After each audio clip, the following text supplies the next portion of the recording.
Hello and welcome to Rooter Read Along.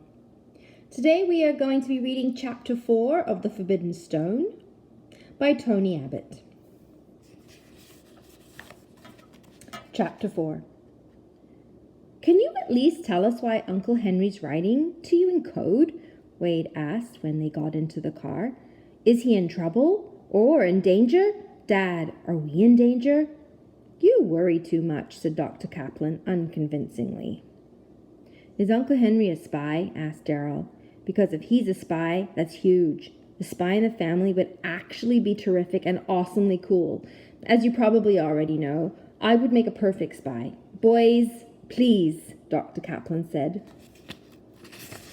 weaving through campus traffic and onto the streets. I'm sure Uncle Henry is just fine, and I'm almost positive it's some kind of joke message.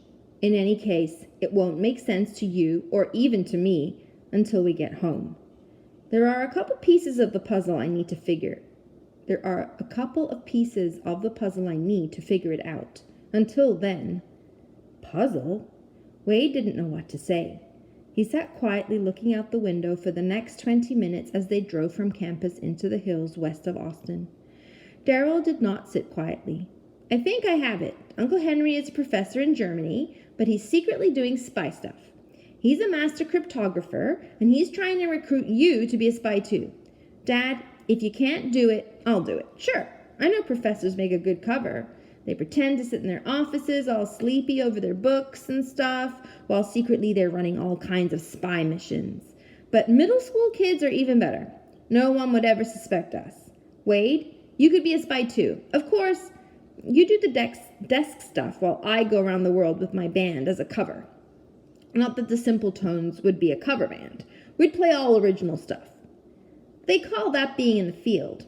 I'd be a field agent. Agent being the technical term for spy.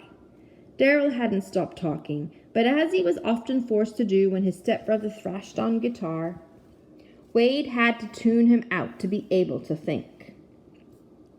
Ever since Uncle Henry had given him the antique celestial map on his 7th birthday, Wade had been a fanatic about star maps and charts and the courses and routes of celestial bodies. He'd stayed up every night for weeks studying the map by moonlight and flashlight.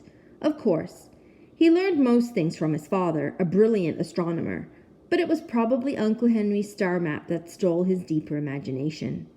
The chart was old and strange and mysterious, and in his mind, Wade associated all those qualities with the stars themselves. Between his father and Uncle Henry, Wade learned to love the night sky more than anything. When they finally turned into the driveway of a sprawling home overlooking a shallow valley, Darryl practically exploded in the back seat. Uncle Henry is a spy! Someone's casing our house! As Dr. Kaplan slowed the car, a shape darted along the side garden and disappeared under the roof that hung over the front door. Wade stiffened. Dad, tear out of here. Yoo-hoo! A girl in shorts and a stylishly slashed t-shirt strolled out from under the overhang to the car, wheeling an orange suitcase behind her.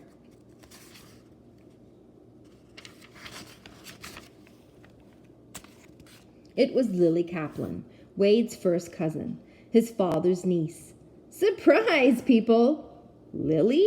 This is a surprise, said Dr. Kaplan, rolling down the window.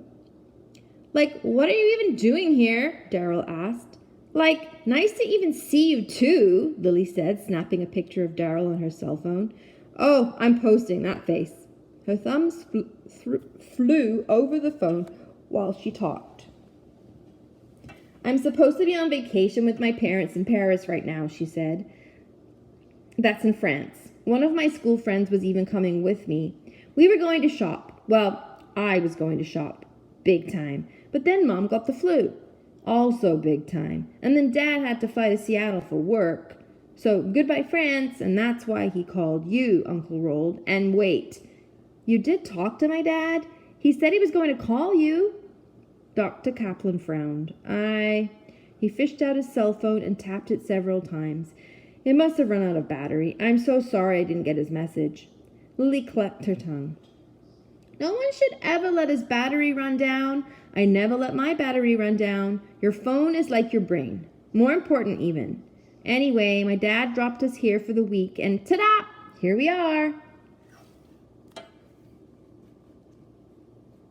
Something sparked in Wade's head. Us? We? Here we are? Lily turned and made a little wave toward the house. Becca came with me. Wade, you remember Becca, right? Of course he did. Becca Moore? The instant Becca walked out of the shade of the overhang, Wade stood up like a soldier at attention. He couldn't stop himself. It was instinctive and weird. He knew it was. But more than being weird, it hurt because Wade was still in the car. You don't stand up in cars, even convertibles, which his dad's car was not. As Wade jammed his head into the ceiling, he knew it must look epically dumb. Guys didn't stand up for just anyone. But then, Becca Moore was not just anyone. She was interesting. His brain wouldn't let him go any further than that. Interesting. Becca was born in Massachusetts and had moved to Austin when she was 8. She was tall and fair and had long brown, almost black hair tied into a loose ponytail. Wade was a little afraid of her because she was so smart, but she didn't broadcast it and was almost as quiet as he was, which was another cool thing about her. As she walked over to the car, she was wearing a faded red 2012 Austin Teen Book Festival t-shirt, slim blue jean leggings, and mouse gray ballet flats, so soft they made no more sound than if she was bare feet. Interesting.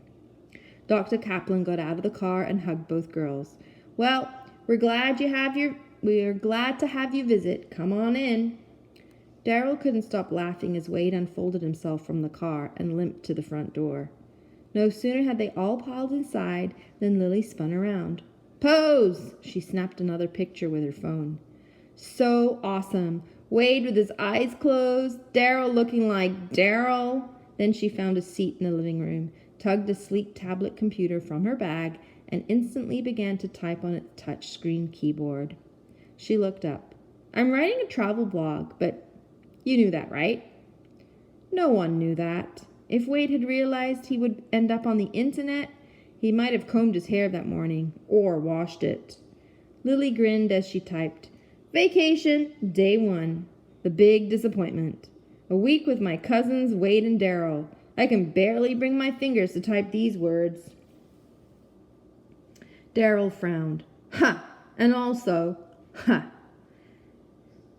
Tearing his eyes away from Becca, who sat quietly on the couch next to Lily, Wade watched his father move distractedly around the living room. The code email from Uncle Henry was obviously on his mind. Of course it was. Code? What did code even mean, except keeping a secret from someone? Who would Uncle Henry and his dad need to keep secrets from?